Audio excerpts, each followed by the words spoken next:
القشره بتاعت البطاطس سهله جدا استخدامها طبعا لكل، على فكره كمان الستات بتبقى اشطر مننا. الكاميرا معانا هنبتدي نستخدم بطاطس الشيبسي. انا ممكن اقعد استخدم كده كتير جدا لو انا قاعد بكلمك. خلاص اكيد كلنا شفنا الاعلانات دي وفاكرينها صح، وكنا في وقت ما بنتريق عليها قوي وشايفين ان هي حاجه كوميدي جدا، مع ان هقول لك الحقيقه الناس دي كانت اكتر ناس فاهمه ماركتنج، وكانت اكتر ناس عارفه تستخدم الفيديوز وعارفه ان هو المستقبل. النهارده عشان تقدر توصل لعميلك بسهوله، العميل ما عندوش وقت يقرا كونتنت كتير وما عندوش وقت يثق في صور انت هتوريها له، لكن تقدر عن طريق الفيديو تعرض له المنتج بتاعك، تعرض له السيرفيس اللي انت بتقدمها، تعرفه بنفسك اكتر، فتقدر تكسب ثقته بطريقه اسرع واسهل. كانوا ببساطه جدا بيقدروا يوروا العميل كل حاجه من جوه المكان بتاعهم من قبل ما العميل يروح المكان اصلا عشان يشتري المنتج ده. النهارده المحتوى هو الملك. اهتم لو انت دكتور، لو انت حد عنده براند، لو انت بتشتغل في اي نوع من انواع الماركتنج، السيرفيس او البرودكت، سواء كنت بتقدم خدمات او منتجات،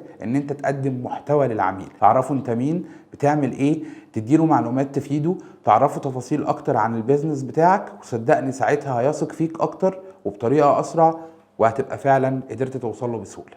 بس كده.